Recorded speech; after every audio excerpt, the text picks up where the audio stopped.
Hello friends, नमस्कार। जैसा कि लास्ट दो लेक्चर में हमने एक में पाइपिंग के बारे में और दूसरा में ट्यूबिंग के बारे में बताया था। आज मैं उसी को कंटिन्यू करने जा रहा हूँ। आज इंस्टॉलेशन के बारे में बताऊंगा, क्या इंस्टॉलेशन करना और उसके लिए रिकमेंडेशंस क्या क्या है। सबसे पहले प्रॉपर इंस्टॉलेशन क्यों चाहिए, प्रॉपर इंस्टॉलेशन से क्या फायदे हैं। तो proper installation is essential to avoid leaks, contamination of the system and noisy operation. अगर हम बराबर इंस्टॉलेशन नहीं करेंगे तो लीकेज होगा, कंटामिनेशन जाएगा आयल में और नॉइसी ऑपरेशन होगा। उसके लिए कुछ रिकमेंडेशन है। क्लीनलीनेस माने सफाई। डर्टी आयल है, डर्टी आयल को हम दुश्मन बोलते हैं। Dirty oil is major reason for failure of hydraulic system. Dirty oil hydraulic system का दुश्मन है। आपके 70 से 75% प्रॉब्लम है डर्टी आयल के चक्कर में ही आता है। तो जब भी हम कोई सिस्टम इंस्टॉल करने जा रहे हैं तो आयल का क्लीनलीनेस बहुत इंपॉर्टेंट। उसमें क्या है, precision components are particularly susceptible to damage from plumbing installation residue. जब इंस्टॉलेशन करते हैं तो जो भी उसके रेसिड्यू, जैसे वेल्डिंग कर दिया तो वेल्डिंग के स्पॉट्स आ गए, और भी जो कोई काम किया, पाइप बराबर नहीं रखा, क्लीन बराबर नहीं किया, तो जो भी उसके रहेंगे डर्ट पूरा सिस्टम में जाता है और सिस्टम को डैमेज करना। तो इसके लिए बोलता है care should be taken to make plumbing perfectly clean at installation के समय क्लीन करना है। When operation such as cutting हुआ, फ्लेयरिंग हुआ एंड थ्रेडिंग हुआ, तो always careful that material particles are not left. तो इसमें हमको इंश्योर करना है कि मटेरियल पार्टिकल उसमें बचा नहीं हो, otherwise it will contaminate the oil. इसको ऑयल को कंटामिनेट कर देगा, और एक बार ऑयल कंटामिनेट हो गया तो प्रॉब्लम संभालता नहीं है। तो इसको क्लीन करने के लिए डिफरेंट मेथड्स आते हैं। एक सैंड ब्लास्टिंग होता है। सैंड ब्लास्टिंग दो टाइप का होता है कि इंटरनल ब्लास्टिंग होता है, एक्सटर्नल ब्लास्टिंग होता है, डिग्रीजिंग होता है, जो भी उसमें ग्रीस वगैरह रहते हैं उसको क्लीन करते हैं। इसके अलावा पिकलिंग होता है। यही सब मेथड्स हैं जो पाइप को क्लीन करने के लिए यूज होता है। एडिशनल इन्फॉर्मेशन वी कैन, और इसके अलावा और भी कुछ इन्फॉर्मेशन होगा तो मैन्युफैक्चरर हमको देता है, कंपोनेंट बना के देता है, वो बताता है। इंस्टॉलेशन में रिकमेंडेशन में आगे देता है सपोर्ट। लॉन्ग हाइड्रोलिक सपोर्ट क्यों चाहिए। Long hydraulics are subject to vibration and shock. क्या होता है कि जब ऑयल का डायरेक्शन चेंज होता है, वाल्व से ऑयल का डायरेक्शन चेंज होता है तो उसमें सडन जर्क आता है, और जब सडन जर्क आता है तो आपका पाइपलाइन अगर बराबर क्लैंप नहीं है तो वो टूटने के चांस है, वेल्डिंग क्रैक हो जाएगा और ऑयल का लीकेज होगा। Leakage can be caused by loosening और work hardening of joint. Leakage का रीजन क्या है, एक लूजनिंग होगा, एक वर्क हार्डनिंग होगा। वर्क हार्डनिंग प्रोसेस होता है कि वर्क करते करते हार्ड होना शुरू हो जाता है। Therefore lines should be supported eight intervals with clamps और ब्रैकेट्स। इसका एक थंब रूल है, मैं आगे कभी बताऊंगा कि जो साइज के हिसाब से उनको हम क्लैंप, बड़ा साइज का पाइप है तो बड़ा डिस्टेंस ज्यादा रहेगा, छोटा साइज का पाइप तो कम डिस्टेंस पर क्लैंप करते हैं। It should be best to keep supports away from fittings. अब इसमें भी ध्यान देना है कि जो भी सपोर्ट्स हम लगाएंगे, पाइप क्लैंप करेंगे, वो फिटिंग्स से डिस्टेंस पे रहेगा, फिटिंग के बराबर नजदीक नहीं रहेगा, नहीं तो उसको असेंबली और डिसमेंटल करने में हमको तकलीफ होगी। सॉफ्ट मटेरियल जैसे wood, plastic are best for this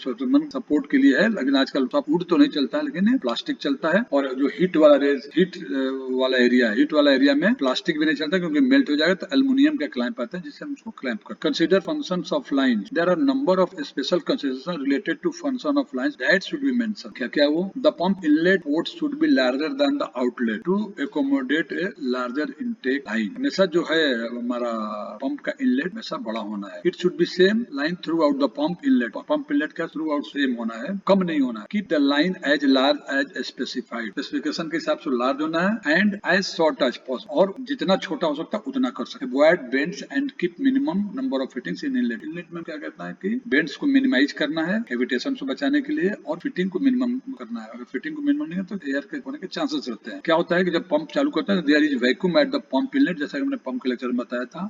the connection must be tight to avoid entry of air in the system. इसलिए जो भी कनेक्शन रहता है उसको हम पूरा टाइट करते हैं। और जनरली क्या करते हैं, जब हम स्टार्ट करते हैं इंस्टॉलेशन के समय, अगर सिस्टम में आता है तो हम एक अगरबत्ती जला के, अपना जो देसी जुगाड़ है, अगरबत्ती जला के उसके नजदीक ले जाते हैं कि चलते समय मालूम चलता है कहीं एयर तो शक नहीं कर रहा है। अगर एयर शक कर ले तो आपका पंप डैमेज होने के चांसेस ज्यादा है, आपका सिस्टम का ऑपरेशन जो होगा इरेक्टिक हो जाएगा। इसके लिए जो भी सक्शन साइड का वो है, फिटिंग मिनिमम करना और फुल टाइट करना है। रिटर्न लाइन्स में भी वही है, रिटर्न लाइन्स में रिस्ट्रिक्शन को कम करना है, क्योंकि अगर रिस्ट्रिक्शन ज्यादा रहेगा तो प्रेशर बिल्डअप के चांसेस रहते हैं। वेस्ट ऑफ बिल्डअप मतलब वेस्टेज ऑफ पावर है। So adequate line size should be there to make sure low flow rates. Here also minimum fittings and bend. सब जगह थंब रूल है कि मिनिमम फिटिंग्स और बेंड्स हमको यूज, क्योंकि restriction है, रिस्ट्रिक्शन जनरेट होगा, रिस्ट्रिक्शन है। Loose return lines also let air into the system. अगर लूज रहेगा तो उसके साथ भी हमारा एयर सिस्टम में आ सकता है। The line must be tight enough and empty below the oil level to prevent splicing and aeration. जो भी रिटर्न लाइन है आयल के लेवल के अंदर होना है, आयल लेवल में नीचे होना है। काय के लिए नहीं होता, स्प्लाइसिंग होगा, एरिएशन होगा, और एरिएशन इसके चक्कर में फॉर्मिंग भी शुरू हो जाता है। Lines between speed control valve and actuator should be short. देखते हैं जनरली जो हमारा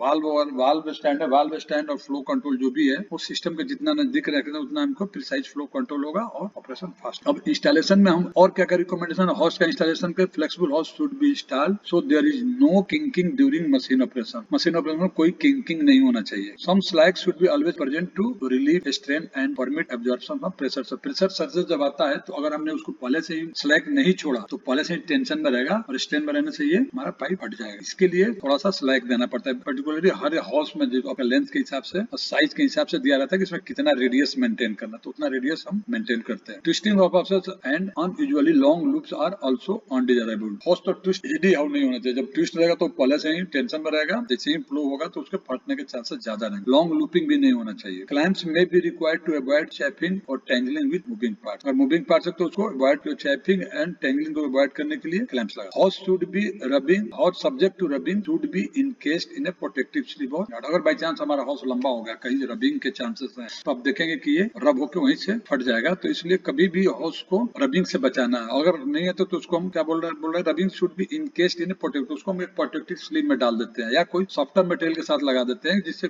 जब रबिंग हो तो हॉर्स डैमेज ना हो। तो फ्रेंड ये रहा इंस्टॉलेशन के बारे में और क्लीननेस कैसे मेंटेन करना है। अभी जनरली आप देखेंगे कि कोई भी जब पावर पैक रहता है तो पावर पैक अगर हम इंस्टॉल करने जा रहे हैं तो उस पर लिखा रहता है कि इसका नॉइस वैल्यू कितना मेंटेन करना है, ऑयल का क्लीननेस कितना मेंटेन करना है। अगर आप अपना क्लीननेस मेंटेन नहीं करेंगे तो बहुत प्रॉब्लम आएगी और सिस्टम बहुत प्रॉब्लम करेगा। मैं आपको एक उदाहरण बताता हूँ कि एक बार हम लोग पाइप कटिंग सा लगा रहे थे और उसमें हमारा जो वाल्व था सिस्टम कमीशन कर रहे थे तो नॉइस वैल्यू 6 आ गया था, लेकिन वो जर्मन जो हमारा इंजीनियर बाहर से आया वो एग्री नहीं हुआ। बोला कि जब तक इसका नॉइस वैल्यू 4 से कम नहीं होगा we are not going to commission. तो जब हम लोगों ने वैल्यू 4 के करीब 4 से कम आ गया तब जाकर हमने वो सिस्टम कमीशन किया। तो आप सोच सकते हैं कि सिस्टम में नॉइस वैल्यू का मतलब क्लीननेस कितना इंपॉर्टेंट है। यही रीजन है कि जब भी हम नया सिस्टम वो करते हैं, इंस्टॉल करते हैं या बहुत दिन से सिस्टम पड़ा तो एक बार फ्लशिंग करते हैं, फ्लशिंग करके नॉइस वैल्यू चेक करते हैं। और उसका एक तरीका और भी है कि अगर आपको मेंटेन करना है तो फिल्टर चेंज कीजिए, डिफरेंट टाइप का फिल्टर चेंज कर दीजिए, फ्लश कर दीजिए, उससे भी कंट्रोल हो जाता है। ये अगर पुराना सिस्टम कुछ दिन बाद चालू कर जा रहे हैं तो